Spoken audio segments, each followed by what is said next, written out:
portion of our fans. What does that mean? Come on, mate. We didn't play well. I mean, what do you want me to sit here and write your dossier on where we went wrong? The players missing today started with 4 teenagers, a 21-year-old goalkeeper coming to one of the best teams in the country. Am I going to answer the question, or are you going to keep asking it? I just sort of said it now, so I don't say things unless I believe them. Let me give you an example. Oh, shut up, you cunt! Ange Postecoglu is an absolute fraud. Smug in victory.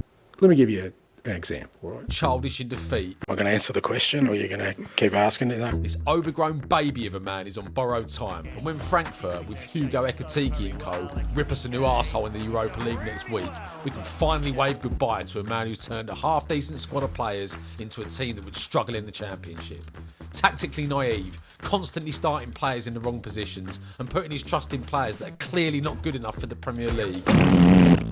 In his year and a half at the club, not one player has improved, and, in fact, most of them have become markedly worse. Vicario, worse. Udogie, worse. Pedro Porro, worse. Romero, no improvement. Van der Ven, no improvement. Bentancur, worse. Basuma, worse. Maddison, worse. Sonny, fallen off an absolute cliff. After our latest pathetic capitulation at Stamford Bridge, we sit 14th in the Premier League with 16 defeats from 30 games, and will almost certainly finish 16th or 17th in the league this season.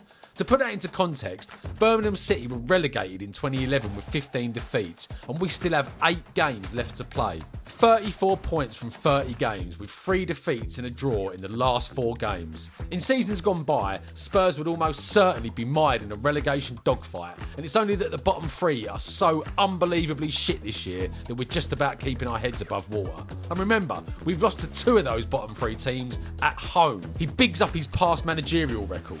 But apart from his achievements with Celtic in a one-team league, he's had minor success in the Japanese J-League and the Australian A-League. Hardly something to crow about when trying to defend such a poor record in the most competitive, top-tier league in world football. He can't take criticism from pundits or fans, he can't answer awkward questions from journalists, and he's basically an overpaid and overrated narcissist who is lucky as hell to be earning the sort of money that he does. Would anyone be surprised if we lost to Southampton this week? I certainly wouldn't, and other than Leicester, we're almost certainly the worst team in the Premier League right now. After one of his rare victories recently, 4-1 away to almost certainly relegated Ipswich, the smug bellend came out with this little perler. You know who the greatest nemesis for any manager is? I'll tell you the great. And in today's world, and he's only come to surface probably in the last sort of 5-6 years, I reckon, or maybe 10 years, Mr. Hindsight. Yeah, Mr. Hindsight is the guy who, when the outcome's there, the result's already done, he's got all the answers with the greatest of certainty that was so obvious, and he's never wrong. And Mr. Hindsight will go out there every time and profess to be the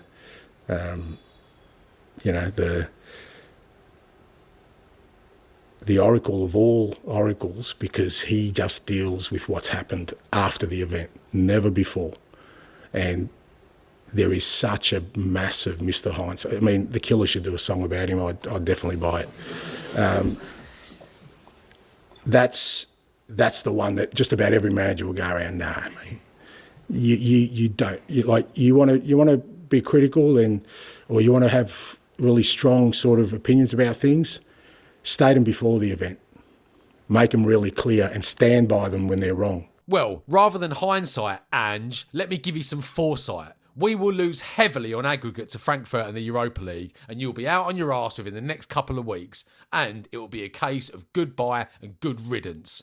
Ange Postecoglu, absolute fraud, and the sooner that we see the back of him, the better.